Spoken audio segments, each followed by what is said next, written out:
Boa noite, boa tarde, boa noite a todos. Obrigado, queria agradecer o convite da Patrícia, da Anice, os agradecimentos de praxe, né?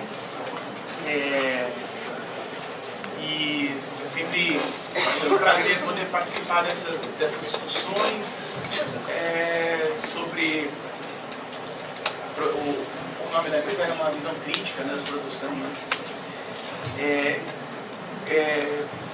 Como foi apresentado, bom, eu sou arquiteto, fiz mestrado e doutorado, fiz uma carreira, terminei o doutorado há pouco tempo e trabalho desde quando eu estava na faculdade numa assessoria técnica que se chama PABIRU, que é uma ONG também, uma organização não governamental que trabalhou bastante com o programa de mutirão, depois da gestão da Luiz Erundina em São Paulo, no município de São Paulo.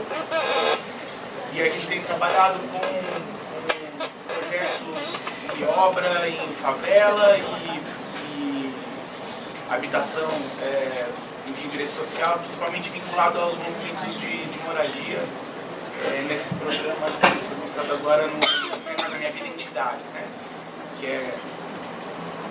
Que a Caixa chama aqui do FDS, né? Então, a gente tem trabalhado com projetos de urbanização de favela ou projetos para entidades, né? Para movimentos sociais. Bom, eu queria, assim, para começar aqui, fazer uma reflexão um pouco sobre eu não conhecia a UNACAV, né? Não conhecia a rede. E agora o professor me falou rapidamente, eu dei uma fuçadinha assim no site e tal, e fiquei, na verdade, refletindo um pouco sobre o fato sobre a necessidade, né, sobre de se ter uma rede dentro uma rede de universidade, na rede universitária, uma rede que pauta especificamente esse tema da vivenda ou da habitação popular nos cursos. E aí agora fiquei sabendo que não são só os cursos de arquitetura, embora a adesão maior seja nos cursos de arquitetura.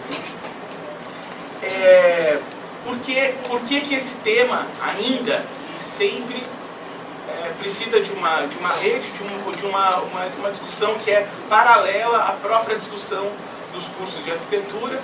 Vou me referir mais ao curso de arquitetura, né? Se vivemos numa cidade onde a maioria das pessoas não tem acesso aos serviços do arquiteto e do urbanista, acho que vai passar um pouco por esse tema ao falar da lei de assistência técnica, e onde a maioria vive em condições ilegais, né? Sabendo que é a lei que cria a ilegalidade, né? Faz um corte entre o que é certo e o que é errado na cidade. O poder público e a sociedade em geral vão mesclando, né, tolerâncias e intolerâncias sobre esse tipo de ocupação. Então, uma hora se permite, abre-se as possibilidades de ocupar áreas ambientalmente frágeis, protegidas e tal, e na hora que o mercado imobiliário precisa, essas áreas são rapidamente vem ao discurso do risco ou da ilegalidade para que se promovam remoções em grandes quantidades, né? Então vão se mesclando, né, a tolerância e a intolerância. A Hermínia Maricato fala que se a ocupação das áreas de manancial não fosse tolerada no país, a gente teria uma guerra civil já há bastante tempo. E aí, pensando sobre isso, né, veio a gente pensa que no fim os cursos de arquitetura, né, e me referindo especificamente aos cursos de arquitetura, mas acho que dá para a gente pensar nisso para outras disciplinas, são absolutamente elitistas, né? Formam então um arquiteto total que vai projetar centros culturais durante vários semestres do seu curso, né? Grandes museus, às vezes uma obra pública, né?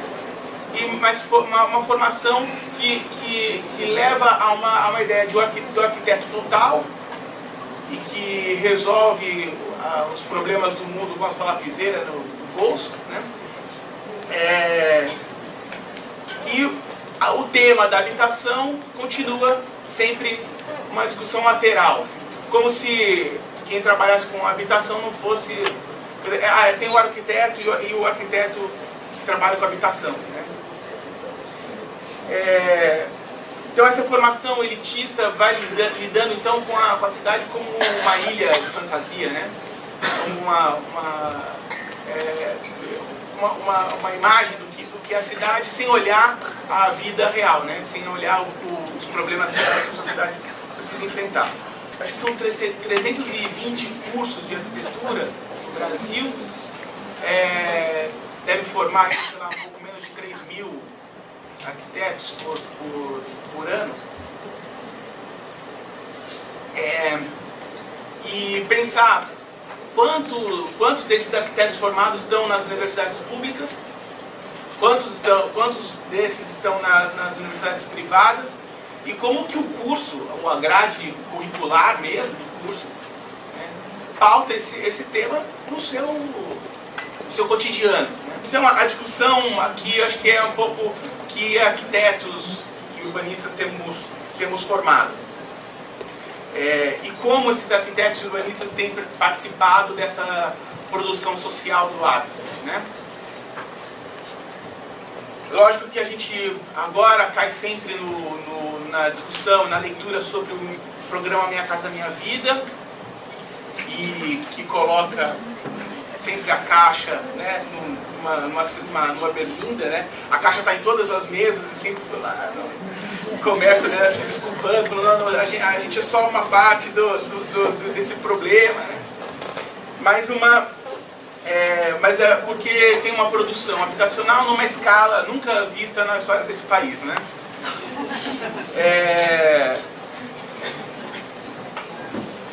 Mas o programa Minha Casa Minha Vida, temos que lembrar isso toda hora, é um programa econômico, não um programa habitacional.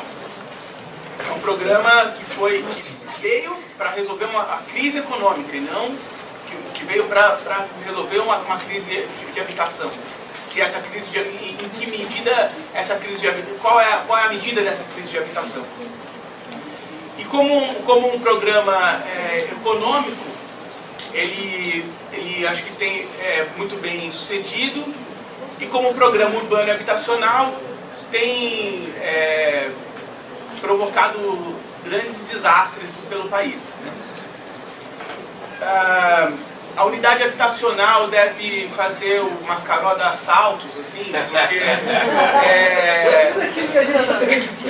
porque fala assim, pega algumas regras da economia do edifício e leva ao extremo de se fazer a casinha de cachorro, que é a mais barata possível, como unidade, né? E que aquilo não cria nenhuma relação com o sítio onde ela está, né? Nada, né? É a casinha de cachorro, o telhadinho de 2 águas, né, para a unidade térrea, e o Hzinho para a unidade verticalizada, né? E esse carimbo vai sendo espalhado pelo país, do Oiapoque ao Chuí, sem considerar nenhuma das condições bioclimáticas, do modo como as pessoas vivem naqueles lugares, né? Sem nenhuma relação com o meio. Esse tipo de unidade vai gerar um tipo de implantação também absolutamente padronizada, aquelas quadras alongadas, né? Menor quantidade de metros de rua por lote possível, maiores volumes de terraplenagem possíveis, a fundação vira padrão, quer dizer, aquele radier pelo Brasil inteiro, sem considerar qual a situação de cada sítio, de cada meio, né? Quando Minha Casa Minha Vida foi lançado, apareceu uma plantinha, né, na cartilha, não sei se todos lembram, né? que aquilo as construtoras abriram um grande sorriso, falaram assim, beleza, é isso, tá pronto, é o projeto que eu vou espalhar pelo Brasil inteiro. E depois tiraram a plantinha, mas continuou se espalhando esse projeto que já estava aprovado na Caixa, né? Um projeto aprovado previamente para se espalhar pelo Brasil inteiro. E numa outra escala, quer dizer, onde tem a unidade, a implantação, e numa escala urbana, a localização. Isso a Piabiru está participando de uma pesquisa junto com a USP de São Carlos. Encontrei a Luciana aqui, também faz parte de uma rede, que é uma pesquisa financiada pelo Ministério das Cidades, pelo CNPq, e a gente tem visto, quer dizer, aonde essa produção está se localizando, né? Sob o argumento de que os terrenos periféricos são mais baratos e, portanto, você produz mais, estão se criando novas fronteiras, né, para a expansão do capital imobiliário. E nesse processo, os arquitetos que as escolas têm formado têm uma participação muito pontual ou quase nula. As decisões de projeto não passam por decisões urbanísticas ou habitacionais ou de edificação. As decisões de projeto são decisões econômicas. São decisões vai colocar onde for mais barato, vai fazer que implantação, a que for mais barata, e vai fazer qual unidade, a que for mais barata. Não interessa, o mais barato de cada um, né? Não interessa pensar nisso como um processo que tá articulado. Complementando isso, né, qual é a demanda que tem sido atendida? A gente trabalha com Minha Casa Minha Vida Entidades, lá em São Paulo, municípios ali da região metropolitana, e temos o Minha Casa Minha Vida Entidades, pelo FDS, atende também a faixa 1, que é uma de renda até R$ 1.600. E a gente tem percebido, né, nas pesquisas que a gente está fazendo também, que é a pesquisa sobre esse programa, que o programa em muitos lugares, em muitas situações, acaba atendendo famílias que têm uma renda maior do que essa de 1.600, ao ponto de alguns movimentos e às vezes até algumas prefeituras sugerirem às famílias que se divorciem, né, o casal que se divorcie, para compor a renda de um só, para entrar um só na renda, ou que saia do emprego para que entre só o marido, só a esposa componham a renda. Então, será que essa nova classe média, né, que se criou, essa ilusão dessa nova classe média que se criou, o aumento da renda e do consumo, um aumento absurdo do consumo, será que fez com que os pobres sumissem? Não existe mais pobre? O programa, do ponto de vista financeiro, ele tem um subsídio muito interessante, muito alto, né, para a faixa 1. Mas esse subsídio está sendo, de fato, direcionado àquelas famílias que mais precisam. Os dados mais recentes mostram que as favelas têm aumentado, não aumenta o número de favelas, mas aumenta loucamente a quantidade de moradores dentro das favelas. E as favelas ainda vão se diferenciando bastante, né? As favelas mais valorizadas, as favelas menos valorizadas. E os arquitetos, alguns arquitetos em São Paulo, por exemplo, têm entrado, arquitetos de alta costura, como o João Ita, que gosta de chamar, né? Arquitetos têm entrado nessa produção, e por um viés que acaba, de outra maneira, iludindo a próprio fazer da arquitetura, como se um prédio bonito colocado numa favela contemplasse a solução de uma urbanização que acaba removendo muita gente. Hoje em São Paulo tem 25 mil famílias em bolsa aluguel, que significa que foram removidas de muitas urbanizações e que estão flutuando, esperando empreendimentos serem viabilizados. São 25 mil famílias. É uma quantidade imensa de pessoas que é fruto dessas urbanizações que não contemplam todo mundo que está morando lá. Então, não, a área é muito densa, eu tiro, mas eu não recoloco as pessoas naquele mesmo lugar. E aí, enfim, a discussão dos mega eventos, né, do risco que justifica esse tipo de remoção. Então, como lidar com isso? Afinal de contas, né, o que fazer?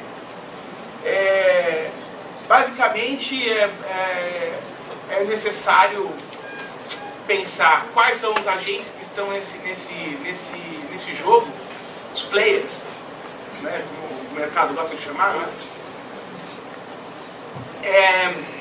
E atribuir as responsabilidades que cada um deve ter nesse processo. E como se controla porque há que se controlar o mercado imobiliário, é disso que se tem que falar. Como que eu controlo essa produção? Com qualidade arquitetônica, urbanística,